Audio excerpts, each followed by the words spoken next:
Wednesday, June 16th, 2025. This is a regular meeting of the City Council of the City of Cape Girardeau. Thank you all for being here.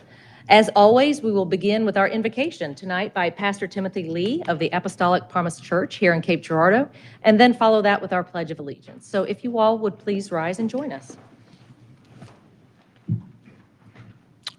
Lord Jesus, we open this meeting with thankful and grateful hearts, acknowledging that you have sovereignty of our city and the decisions that we've made in this body tonight.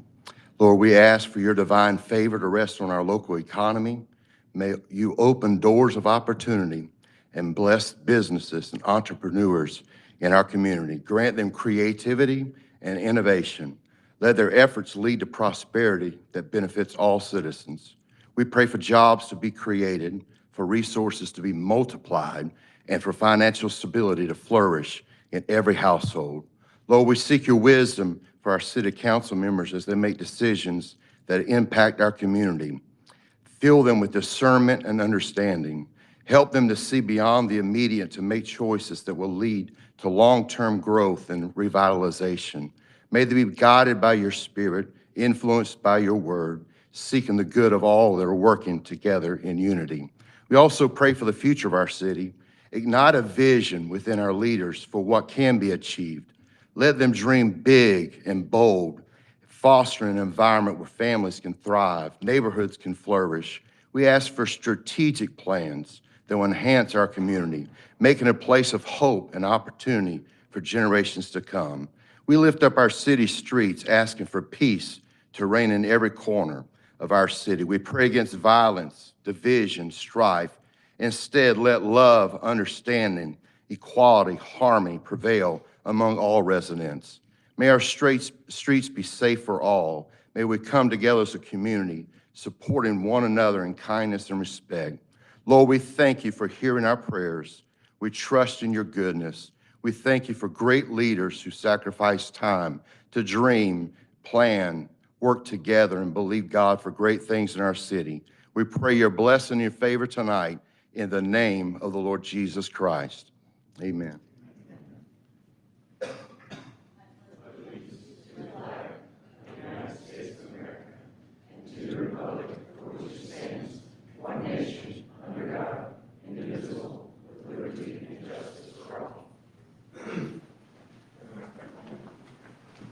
Thank you so much, Pastor. We don't have any study sessions tonight. Oops. Well, yeah, sorry, we just have one presentation. We can just make it a presentation. Okay. Presentation regarding the I-66 project. Mayor, first of all, I want to introduce Robert Spurlock. He is the one of the leaders of the I-66 project. He's going to assist in leading the discussion tonight, but I first want to recognize Earl Norman. He's a community visionary. This was essentially his brainchild decades ago, and it has culminated to the point to where we're now having this public discussion. I think, if I recall, this is probably the first public discussion about, the used to be Trans-America Corridor, now I-66 project. And we certainly want to thank him for his diligence and his support for this city over the decades. And I know he's worked behind the scenes. He rarely comes out, but he's here tonight. And we want to thank him for his dedication and leadership to assist us in guiding the city. And as the pastor said, moving the city forward. So with that said, Robert, the show is yours. Okay, members of the council. I'm going to do the first three and then hand it off to Earl to do the final part and the Q&A. So what I want to talk about is a little bit of that history, and here comes the board. So this goes back to the late 80s, early 90s with the 1991 ESTIA bill for what to do with the interstate highway system after its formal completion in 1992. It became listed as High Priority Corridor 3 in the mid-90s, and the route basically starts in Norfolk, goes to Pikeville, Kentucky, Paducah, Kentucky, supposed to come across Illinois, go across that bridge, and then keep going to Springfield and Wichita. And that's it's supposed to go further than that and be coast to coast, but there was a big struggle with that in the 90s. Since that time, there's been a lot of rural expressway grade highways built across Kentucky, and that's this map right here. And some of those are actually interstates like Interstate 69, I-569, and 165. And you can also see there, the original route's supposed to go up to Washington, D.C. Most of this is in place right now. The thing that isn't in place, but will be in place come 2027, is Corridor Q, which is not on this map. But that will actually, for the first time ever, allow for a interstate grade facility to go from Pikeville, Kentucky to Norfolk, Virginia.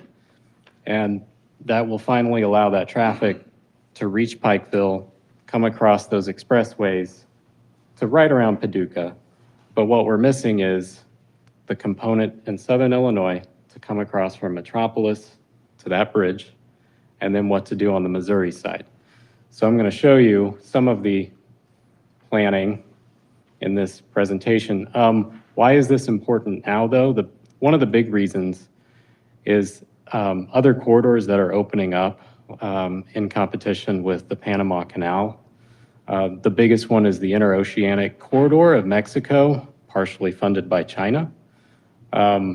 This is the route. It's basically high-speed freight rail and interstate facilities.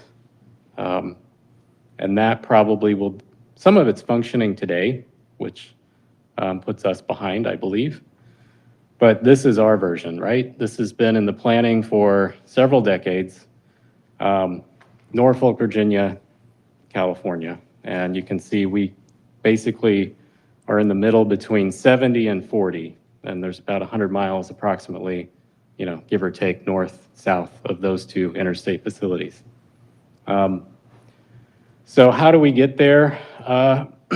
We had a meeting facilitated by Senator Berger in late April at his office in the Capitol. And one of the steps that we're taking is to get Missouri Route 74 rebadged as future Interstate 66, because that'll allow for an interstate facility to open up to where they can basically, IDOT will be able to run the studies to connect into that, right? And kind of the same thing on the Missouri side. And this is a hypothetical sign. If you're driving Paducah going north, right? And you have your options of where to go. This is the Missouri side. So you can see Cape is up in the corner there. And right now we're calling this the Ozark Parkway. It's about halfway, somewhere along halfway to getting on our unfunded needs list on the STIP. So the route on the Missouri side would come across the bridge, swing south from the dead end there where it cuts off behind Menards. It would swing south and then swing back again to Dutchtown, and then keep going to Marble Hill, and then cut into Missouri Route 34, and then take that down to Van Buren, where it would connect at 60. And you can see a closer detail there of how it would connect. It's a terrain view. Okay, so this is the Shawnee Parkway on the Illinois side. This route is actually based on a 1963 study by Wilbur Smith, part of the original route for I-24. Of course, they ended up going north with that. But, it's the only study that had a route determined from Metropolis to Cape. So that's what we're going with right now until, engineers give us better routes. And that's explained in this. Some of the big problems over the years has been, the environmental issues.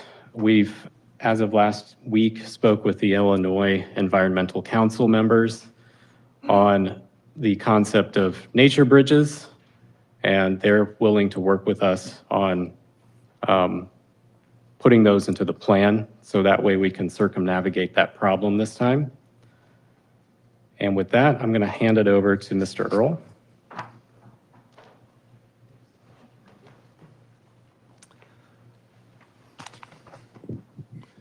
First of all, thank you, Robbie. Let me start with our mayor, and thank you for having us, city manager, and also all members of the council. And I would like to thank Mark for his kind words.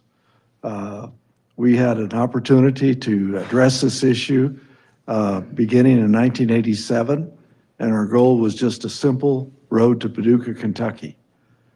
Unfortunately, we ran into environmental issues at that time in the National Forest and the Cache River Basin. And when we met with IDOT, the Illinois Department of Transportation, by the way, that was with our state senator at the time. I can't think of his name now. He's based in Benton, Missouri. We drove up early one morning and met with them. And they said, well, if it were a bigger project, we could deal with this issue. So we went back to Cape and got to the drawing board, and then we started looking at the corridor. And here, I'm just going to encapsulate a few things we found out and why we chose that direction.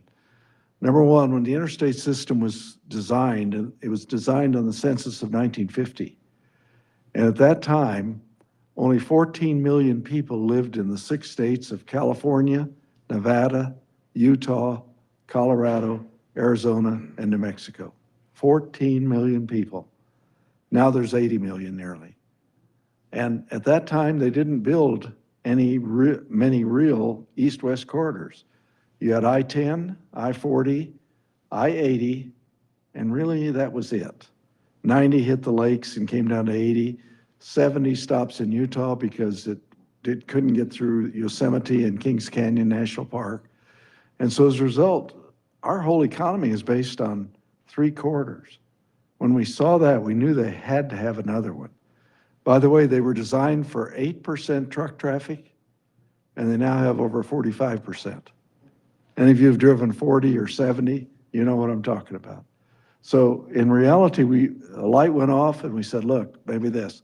So later we went back to IDOT with that proposal, and they supported the new addition of what we called the I-66 project at that time. And we had a wonderful man from our community by the name of Walter Wildman, who led the effort, a great guy, sadly lost his life here a couple years ago. Good friend of mine, and we worked closely on this project for a number of years. But the reason why we're in this problem is something that I really want to cover that at the end of my presentation, because I want to leave you mad, and it'll make you mad. But that's why we're fighting now, 60, 70 years later, to try and correct a problem that was given to us by political leaders of the region at that time. But when we think about this project, right now we have support from Paducah. We met with the mayor of Paducah.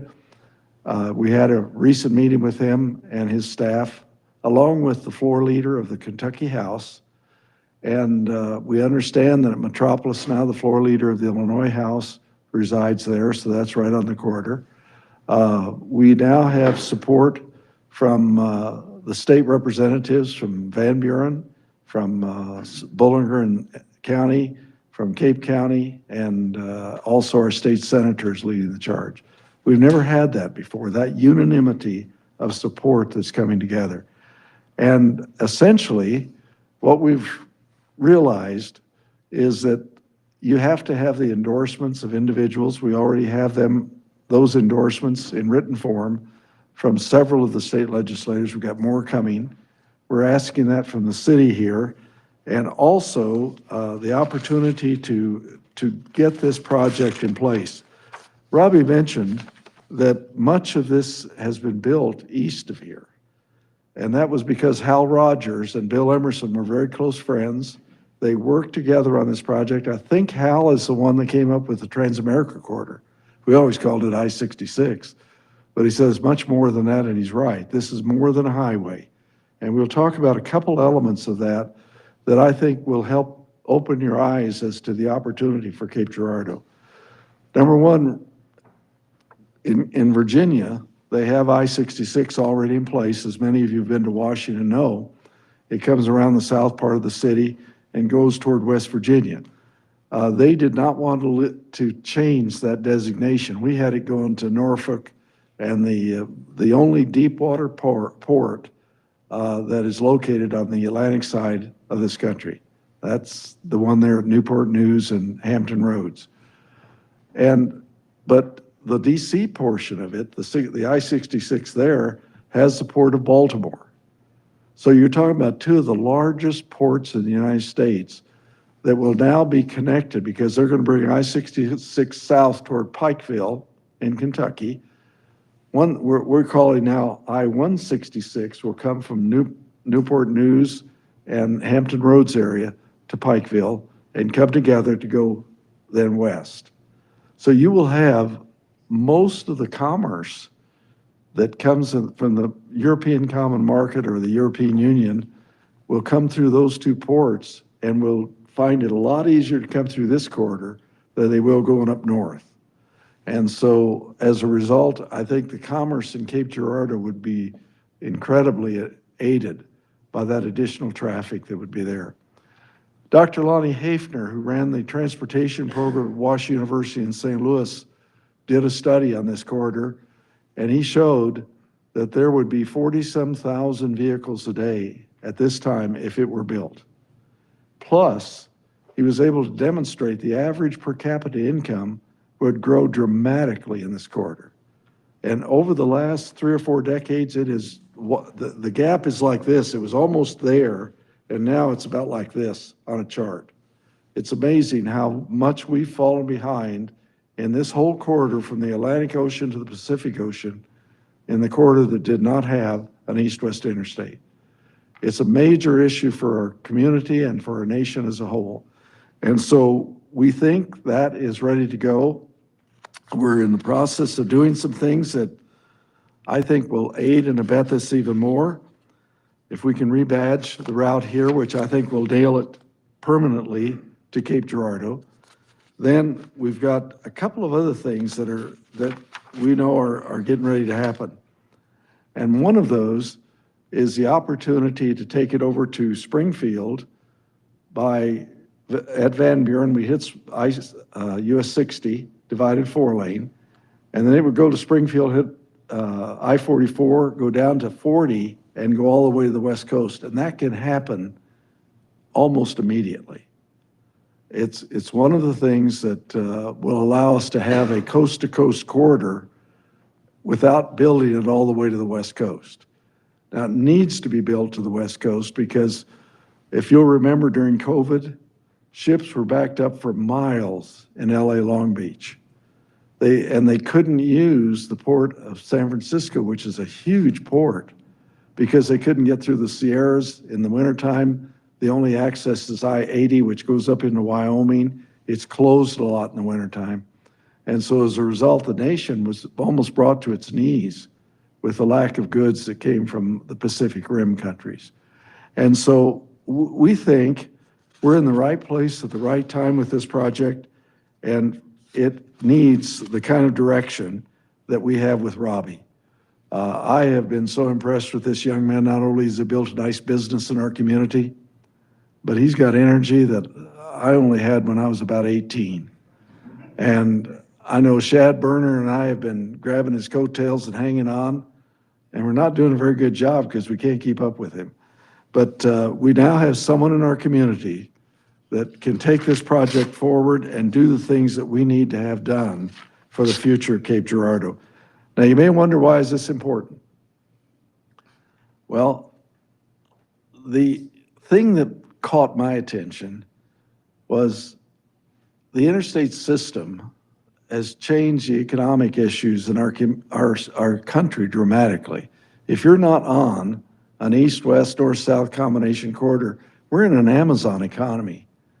It's not just a trucking economy. It became a trucking economy in 1980. Now it's an Amazon economy, and frankly, it's just grown by leaps and bounds. And I'll get into this in just a minute, but in addition to that, it's going to be an AI economy coming forward, and that calls for huge amounts of electricity. Well, guess what? In Missouri, we've been trying to get an electric corridor across North Missouri for 20 years, and we're no closer today than we were then. And the reason is eminent domain issues. If you've got a farm and you don't want that line across your property, you don't have to have it across there. And now you can't get electricity across there. We know that there's a guy that tried to bring it across southern Arkansas for the Tennessee Valley Authority. He finally gave up, sold his business, and got out of the business because he could not get across there. Well, guess what? If you put that in a corridor like the Transamerica Corridor, now you have the ability to take it through. And there's an article that we saw when we put that project in there, that if you change that to direct current, not alternating current, AC, but direct current, to transport it, you don't lose any electricity. And so you can bring wind and solar from the west, take it east, reconstitute it here or along the corridor, and feed the cities with the electric power that comes from wind and solar. And then you can go one other step further.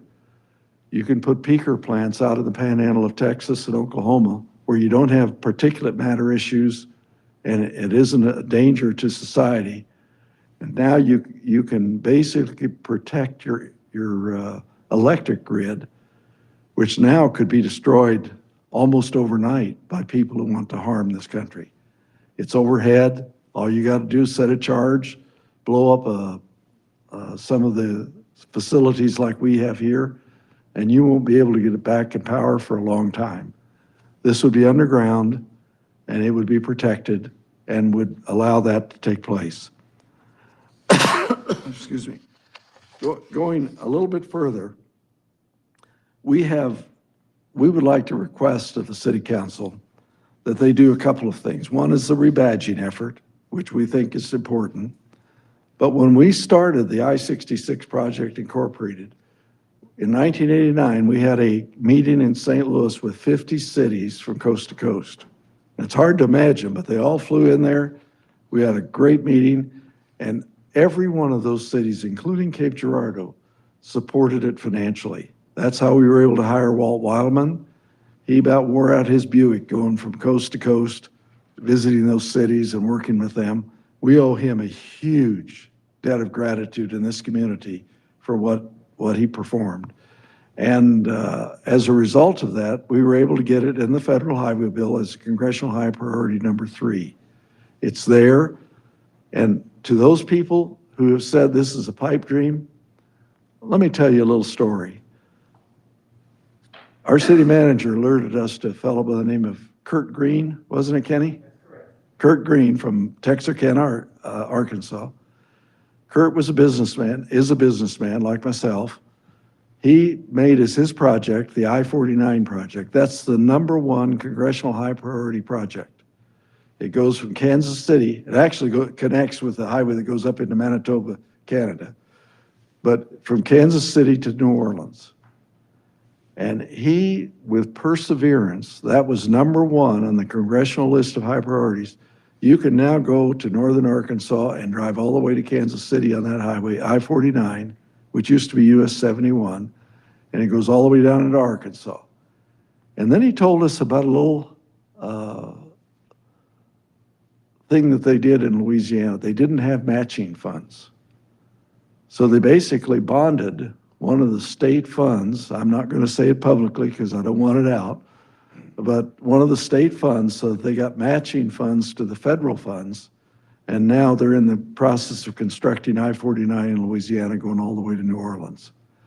We have that same possibility here with those same types of funds, not only here, but in Illinois and in Kentucky, which would now move it from a congressional high priority status to one that could be completed rather quickly with the leadership that we currently have in Congress from our district And also Hal Rogers is the senior member of the Appropriations Committee in Congress. So you're looking at the opportunity of a lifetime to get a highway. And I'll tell you what the history of MoDOT has been through the years, is they come back to us and say, well, we don't have the money. Well, guess what? We're going to have the money to match. And the feds are going to provide the money. And it's going to be like a free highway if this is handled properly. And I think with Robbie's direction, we can see that happen here in this community. And I want to tell you something. When I moved here, the last day of 1963, Cape Girardeau at that time was growing 2.49% a year. And they did that from 1900 till 1980. Now, in 1980, the whole country changed from a railroad economy to a trucking economy. And our growth dropped to virtually nothing in the decade of the 80s.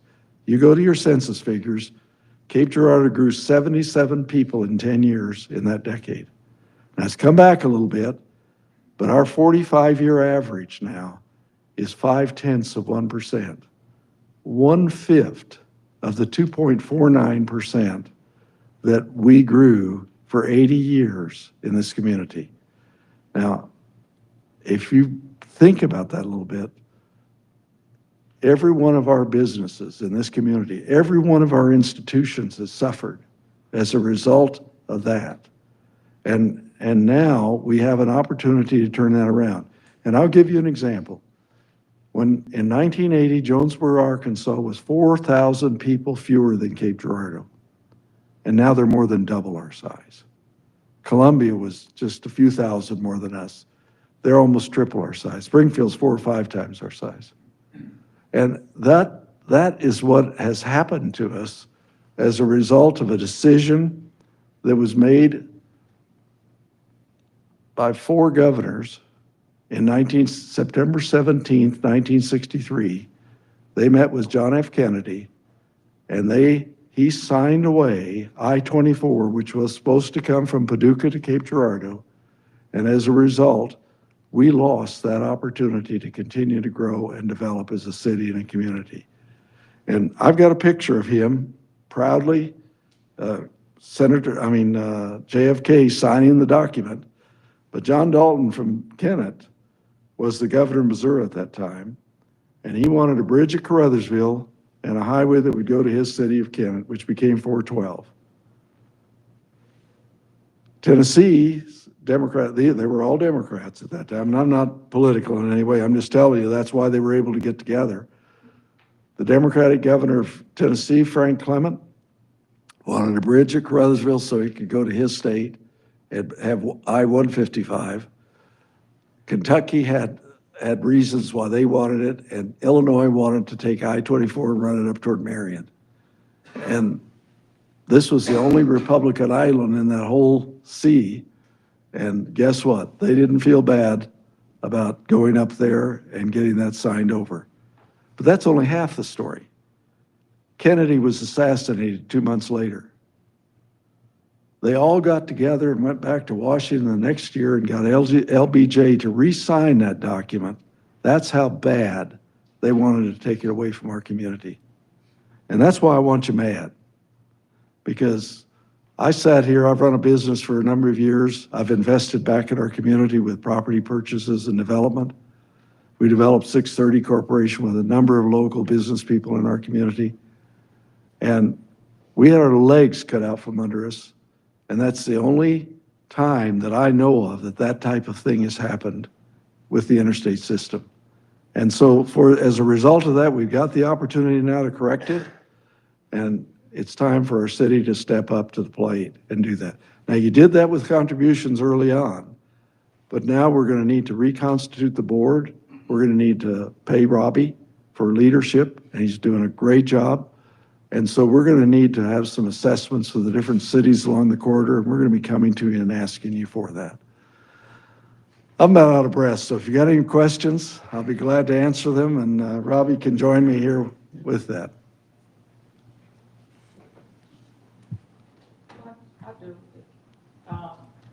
Tamika, can you speak in? Yeah. If everything transpire from a dream to reality, what's the time frame of that sign off? I wish I had a good answer for Okay. that, Tamika. I will say this, we talked to the original people who did the initial study for the interstate system for I-24, and they did repeat studies for it. They're the largest engineering firm in the United States. Actually, the people that did the channel, you know what the channel is? That's where they went under the English Channel, and they developed that project. They have indicated they would update the study for at least the Illinois portion for about $500,000, which isn't a lot, and that could be covered by the DRA, which is the organization that works with the southern states. They've contributed money in the past. It could be that the feds would cover some of that. But our problem is, how do we keep that in front of them? How do we keep it going? When I sold my business and got older, I turned it over to the chamber and it kind of died. And I don't blame them. They didn't have the capacity to do it. It takes a dedicated group of people to take this and manage it and have the meetings and coordinate all the people along the corridor. And we just didn't have it. And so as a result, our city has suffered. And if you look at, I don't know that you know, I had my assistant Kim analyze our population figures at 2.49% a year. If we had grown that amount from 1980 till today, that's 45 years. You know how large Cape Girardeau would be population-wise? Double, triple? It'd be 103,000 people. And Jackson would probably be 30. Scott City would be 15 or 20. Other cities would grow here in the area. So we lost almost, well, it's 45 years now of opportunity to grow our businesses, grow our community, develop the things we need. We'd probably have had a new water plant and everything else with the revenue that would come in from that a long time ago. Those are the kinds of things that we have got to do if we're going to grow our city. I grew up in Springfield, went to high school over there, and they've done those things. And now they've got to go and Jesse the city. We could have it here, but we've got to do the right things. And that means when we establish what our budget's going to be for this effort, we'd like to come to you and request some helpful funding to help make that happen. And we've invested in a lot of things in our town. We've got a football stadium going in here. We've got all other kinds of stuff. You got casino revenue flowing to the downtown area. Let me tell you, you did the mall project, and I respectfully say to you, that's the cart before the horse. You really need the highway to bring people in here so they can shop there. If you don't have that, it's not going to be successful long term. And we've got shuttered stores here. We lost Macy's. It wasn't our fault that we lost, I can't think of the big store on the west side of the interstate, Sears. But that's what our future is if we don't get this done. Any other questions? I do have one more. That's I'm okay. sorry? I do have one more. So what major steps need to take place for potentially transpire? I know you asked of the city, but what other major players and steps would need to take place for this to happen? I think the people are in place that we Okay, need. okay. You know, I remember when I first started it, we had state representatives here. They're mainly focused on helping the university and doing things in our community. And they didn't understand the highway issues that we're dealing with and how it affects things. But I can tell you this, I've had nice visits with P&G, with Robert Cisneros. We could easily have additional plant there, maybe two. They've got 1,500 or 1,600 acres paid for. They have 1,500 employees total now with their adjuncts that they have. They could easily double that. When I came here, to show you the effect, we have lost 1,000 trucking jobs in our community since then. You lost ABF. You lost Sam Tanksley, 500 drivers. You lost Tucker, Elfrink. Those are $100,000 a year jobs today, and they're not in our community anymore. You lost Harris Truck and Trailer as a support and supply agency for them. You lost Weedup now.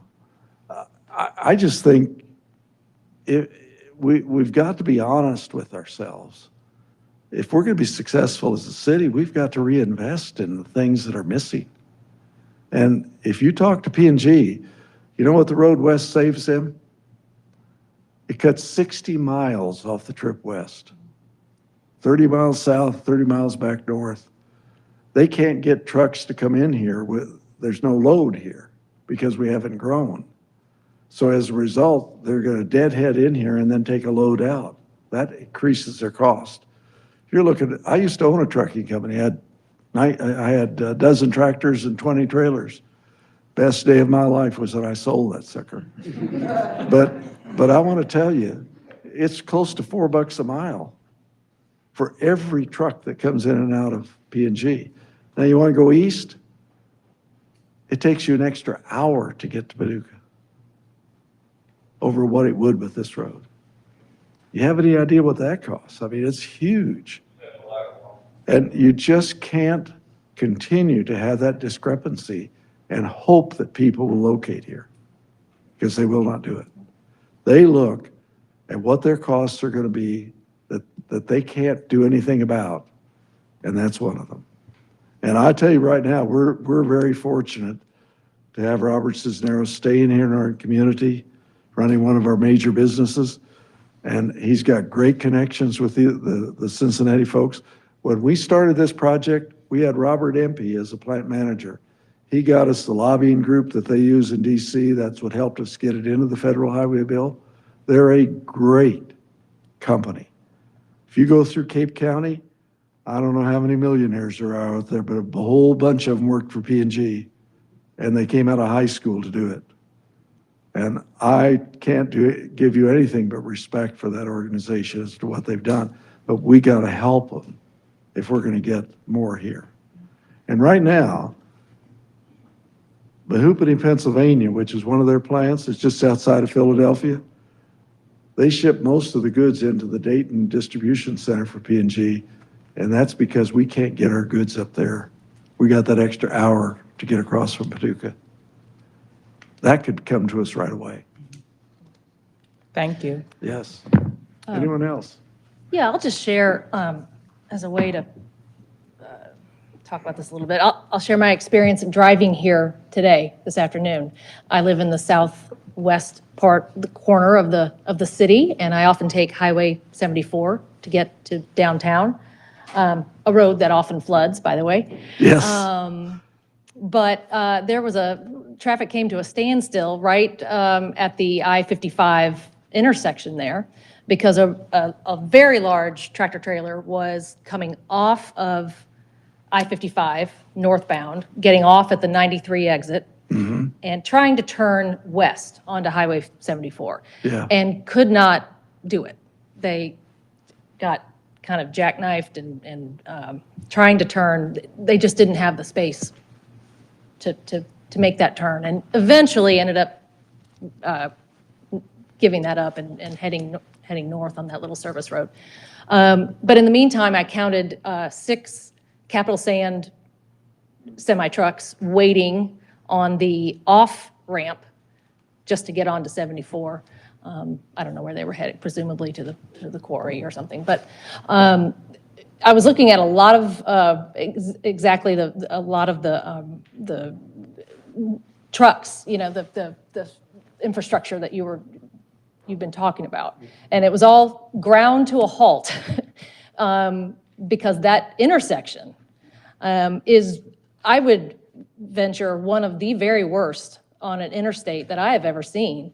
But it highlights I think the very problem you've been talking about, and you've been talking about for 40 plus years. Yes. I know MoDOT, we had a big conversation about that very part of town a couple of years ago. A study was conducted, a big study was conducted to try to improve that bridge right there and the whole ramp system. and it's on an unfunded, list in the state. But it highlighted to me when I became mayor, just all the different entities, organizations that are involved, even in just a bridge replacement or an exit. MoDOT, you're of course talking about state legislators, federal legislators, but also departments of transportation in all of these different states. And so it's a giant task. Is there a focus on our little corner and moving outward? Or how are you all approaching this giant? Well, what we're trying to do is get the thing. corridor aligned between just east of Paducah, which is where the gap is, because as Robbie mentioned, much of this highway is already built going east, and much of it's committed. They're already doing most of it. So it's from Paducah to Van Buren. And that's the gap that once it's filled, which could be done fairly quickly, a few years, you're looking at being able to do this. I'll give you an idea on this mile marker 93 interchange. As you know, I have some property at that area. They wanted to do 3 roundabouts on that. If you notice on that plan, they want to do a variation of the diverging diamond interchange, which is an idea that started in Springfield, my hometown, by an engineering firm there, and they've fallen in love with it.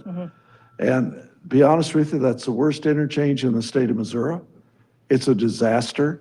And yet, when we tried to get something done, for example, Mrs. Emerson, when she was Congresswoman, she set $2 million aside for I-55 in Cape Girardeau. We asked for that money to be put on that interchange, and they refused to do it. They waited for several years, and then finally they had to do an emergency shift down into the boot heel on a couple of country roads down there. Now, recently, the last situation is they downgraded that from number 1, and the Bloomfield overpass, which I maintain from the standpoint of the income of this city is crucial.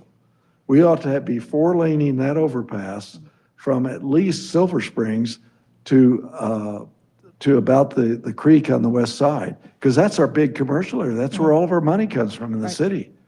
And you know what? They downgraded it below both mile marker 93 and the Bloomfield overpass were 1 and 2, and they downgraded it for a roundabout at Jackson and for shoulders on Highway 25 to Gordonville. And I don't think they got any input from the city on that.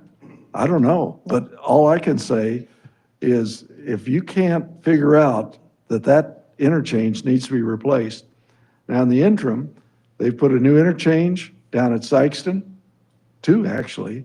They put the Kelso interchange in with a nice outer road that they paid for, and we had to pay for ours. And then in addition to that, they put the mile marker 102 interchange in. All the time, not doing anything with those 2. Right now, if you count the patches on the Bloomfield overpass, there's about 40 or so. On the ramp going south from Kings Highway to mile marker 93, there's probably 50 patches on that ramp. They have declared that it's structurally deficient, and yet they want to now repair it because we didn't agree to the roundabouts. And I own a trucking company. I cannot imagine one of my truck drivers wanting to take a tractor trailer through 3 roundabouts just to go south on I-55. It's a nightmare. Well, I want to speak to, that wasn't not funded because we couldn't agree. Quite frankly, as you recall, I think MoDOT decided, the project would be the bridge replacement, but then they said to the city, now you have to find $20 million to improve all of the ramps and the whatnots. They didn't do that at Sykes, and they No, didn't do right, that. at the other that's ones. right. That's right. I'm telling you, they basically got this idea from what Poplar Bluff did on 67. They put a TTF project in, gave the money to MoDOT to build 67, rebuild it, and now they want to put the same pressure on Cape to do that. They don't do that anywhere else in the state. Correct. And I think it's more of a district office situation where they're trying to force that. But that's my opinion. But it is, I'll tell you, it is a mess down there. And you come up, you live out, I guess, west of me. Try and get out of my driveway on Bloomfield now. That's a city street, and there are times when I come out and there's 10 or 15 cars lined up outside my driveway. And then you try and get across the Bloomfield overpass. It's a disaster. So, Well, there's a lot of local and Yes. national issues that we're talking about.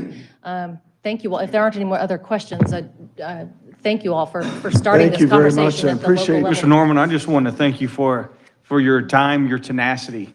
I mean, you don't have to do this. no. You I know, don't. you have proven so priceless and to the city of Cape Girardeau in our area. I knew of your name before I knew you, and this holds great hope we can do only so much as a city to make us attractive, but we have to make it available.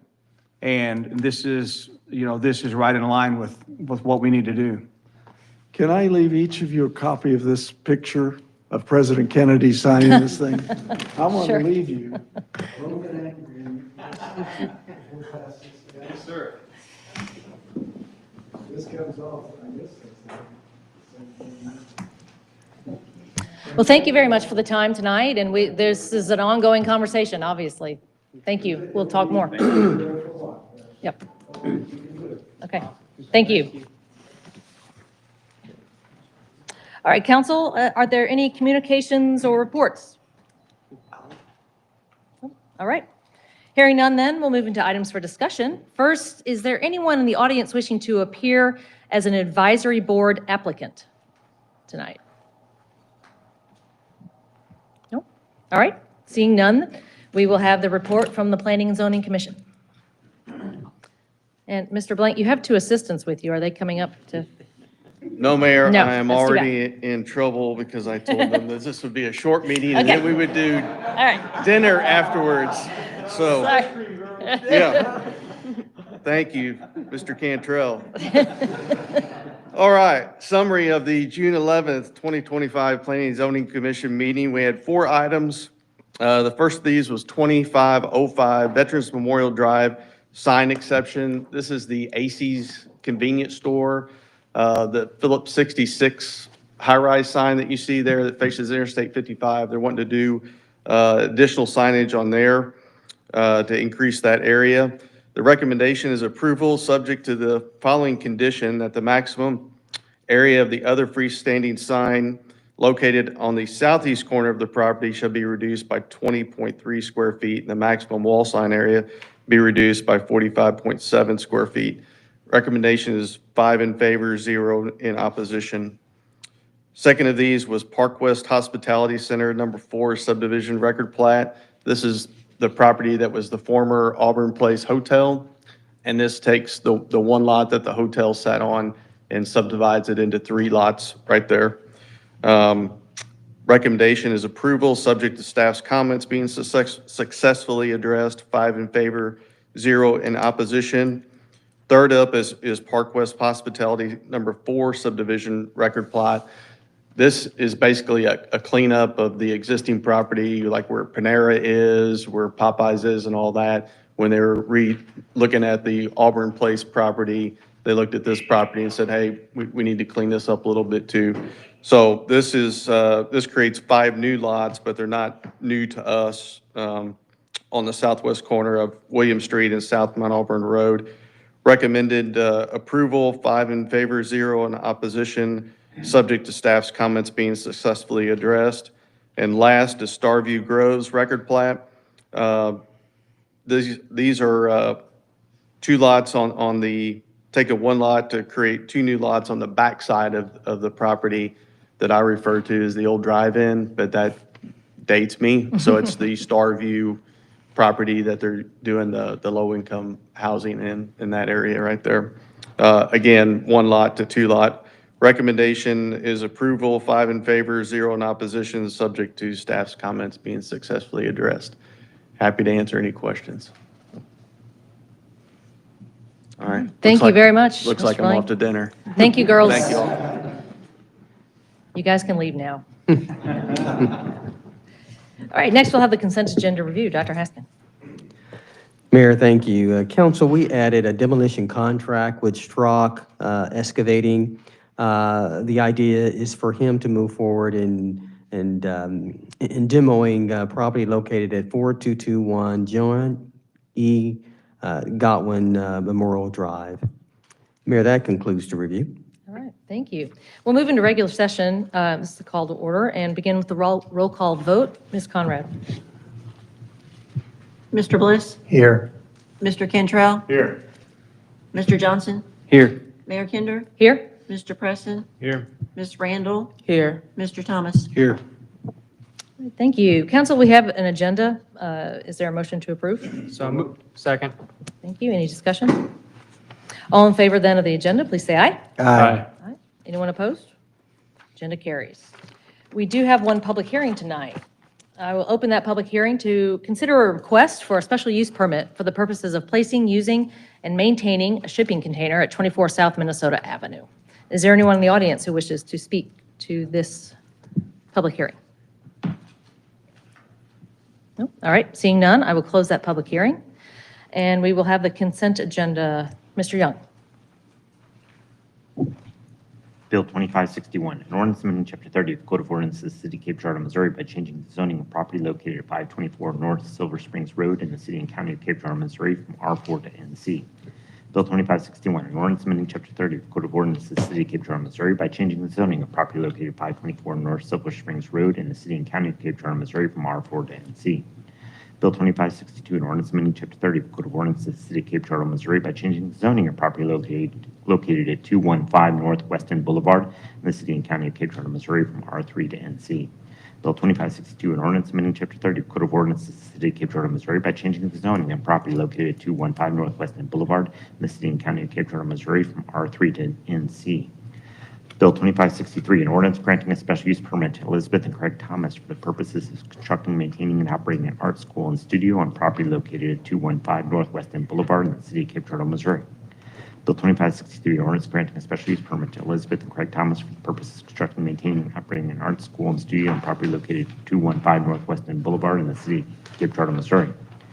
Bill 2564, an ordinance accepting easements related to the Cape LaCroix Trail Repair Project. Bill 2564, an ordinance accepting easements related to the Cape LaCroix Trail Repair Project.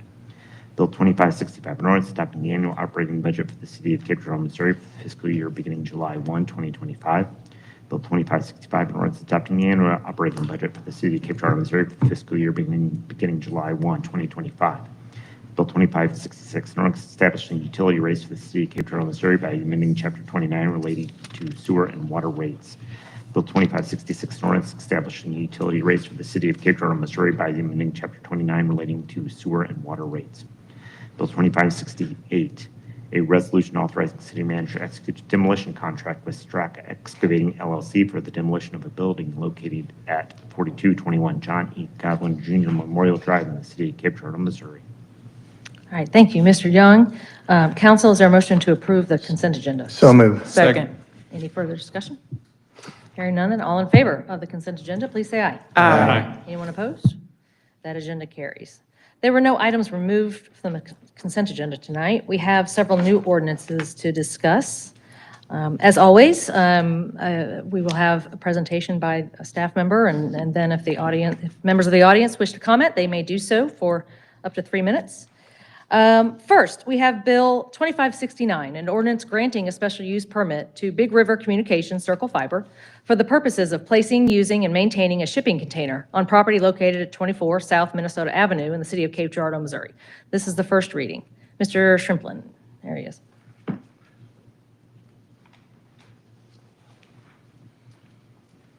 Good evening.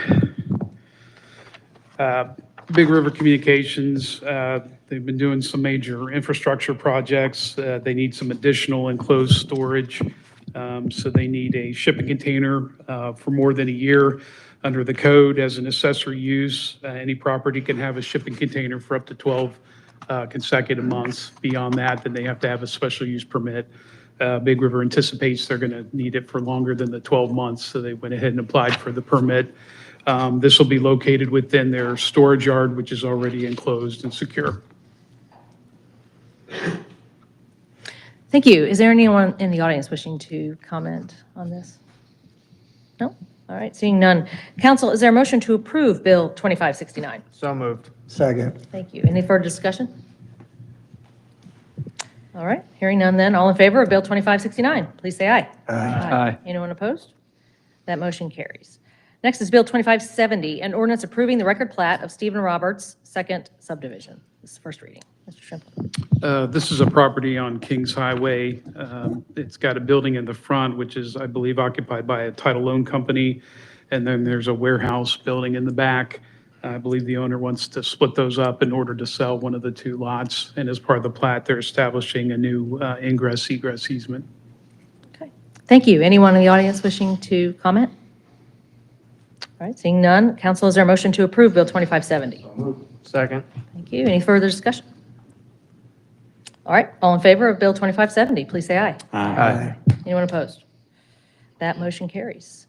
Bill 2571, an ordinance authorizing the issuance of a special tax bill for property located at 1226 South Rainy Avenue for the demolition of a dangerous building. This is the first reading. And Mr. Trimble. This is a condemned structure the city caused to be demolished. The tax bill is provided for in the code. The amount covers the actual demolition as well as the asbestos survey and testing report that we had to acquire ahead of the demolition. Okay, thank you. Anyone in the audience wishing to comment? All right, seeing none then. Council, is there a motion to approve Bill 2571? So moved. Great, thank you. Any comments? I will just say this, as with all the other similar issues that we face, I appreciate all the information on all the different steps that go into this process. Ultimately, it's a good thing. So thanks to you all. All right, all in favor of Bill 2571, please say aye. Aye. Anyone opposed? That motion carries. And lastly, Bill 2572, an ordinance amending sections of Chapter 2 of the Code of Ordinances of the City of Cape Girardeau, Missouri, relating to the Convention and Visitors Bureau. This is the first reading. Mr. Gannon. Good evening, Council, Mayor, Dr. Haskin. This ordinance amends Chapter 2, Article 8 of the Code of Ordinances, increasing the Convention and Visitors Bureau from 9 members to 10. All righty. Is anybody in the audience wishing to comment? All right, seeing none then. Council, is there a motion to approve Bill 2572? So moved. Second. Thanks. Any comments? Questions?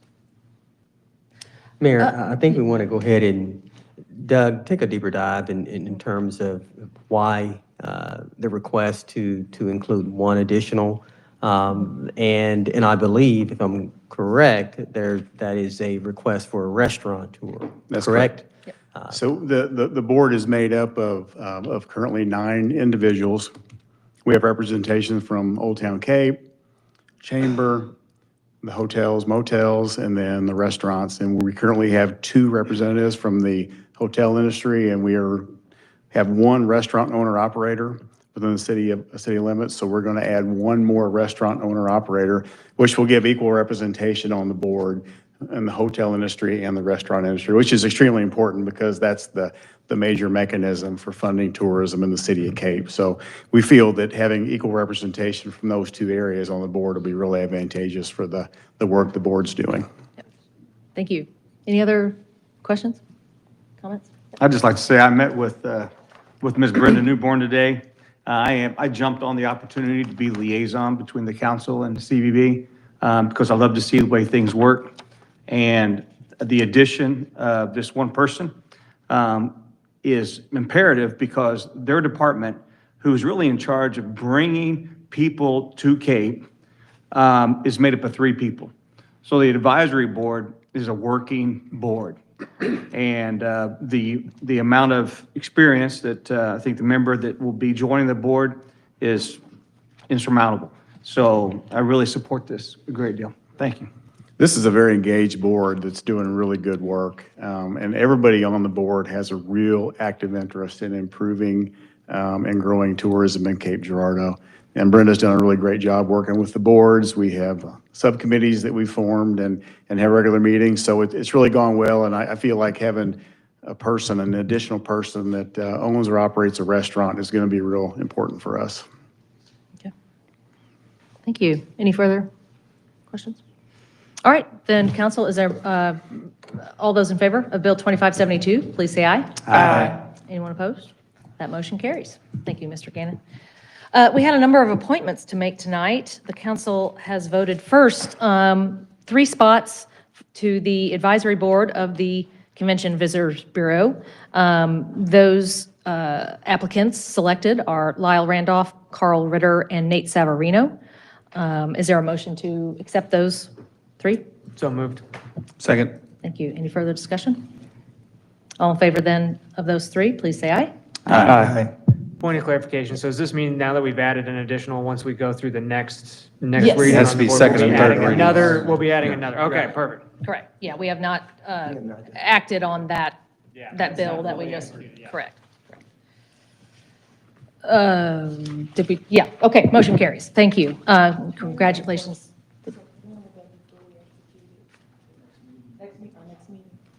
I believe so. Is that the timing? We'll have a second and third reading next meeting. Oh, Yeah, yeah. Sorry. Another 3 weeks before. Yeah, when we do our, okay. Yeah, thank you. Great point. Yeah. Next, we had appointments to the Public Library Board of Directors. Those 3 selected were Lauren Hill, Amanda Hesslinga, and Taylor Raines. Is there a motion to approve those 3? So moved. Second. Thank you. Any further discussion? All in favor then of those 3, please say aye. Aye. Anyone opposed? That motion carries. And then lastly, 2 appointments to the Special Business District Advisory Commission. Those 2 selected are Kent Zickfield and Dave Hudson. Is there a motion to approve those? So moved. Second. Any further discussion? All in favor then of those 2, please say aye. Aye. Anyone opposed? No. Those both are selected. Congratulations to everyone, and thank you all for the applications. That is great to fill those. Under other business, we had one person register to speak tonight on an item not on the agenda. As always, that person, these folks in the audience have up to 3 minutes to speak, and that person tonight is Karen Schuyler. Yes, welcome. I'd like to speak with you about pedestrian safety. I've been walking a whole lot more, and I have to say that I don't feel exactly safe because we have a lot of very fast cars driving on our main roads, Broadway and Independence and William. And also, I don't think they think about the fact that it's a residential area, and so they don't think to stop. And even in the intersections, I had an incident on West End and Independence where I always pressed the button, saw the little white man, and something told me not to go. And I was watching the traffic, and I stepped back, and then I stepped forward, and the person came in a left turn. And if I had not stepped back, he would have hit me. And 2 weeks later, a friend of mine at another intersection also crossed with the little white man, and somebody was making a right turn on red and hit him. And he got onto and he broke his arm. So some of the ideas that I have about that would be, I thought it would be really nice if we could have like a sign or something maybe at West End saying, "Welcome to Old Town Cape, an historical district. Please watch for pedestrians," to let people know. And we also don't have any crosswalks, and I don't know why that is. I don't know if it's something to do with ordinances. And another idea would be, we have that pedestrian bridge over on 74. And if you ever have to cross from like CVS over, I started working at Cato, and so I had to, oh my heavens. It's really scary to walk across William as a pedestrian, and people do it. So I just thought that those might be some ideas to talk about pedestrian safety in the city. Thank you so much for your comments. Appreciate the time. Thank you. Thank you. All right, and that was the only person who registered. Is there then motion to adjourn? That's all we have left. Motion to adjourn, Yes. motion, what do we say? Now I'm all messed up. First and second, thank you. Any further discussion? All in favor of adjourning, please say aye. Aye. All right, we are adjourned. Thank you all very much for your time tonight.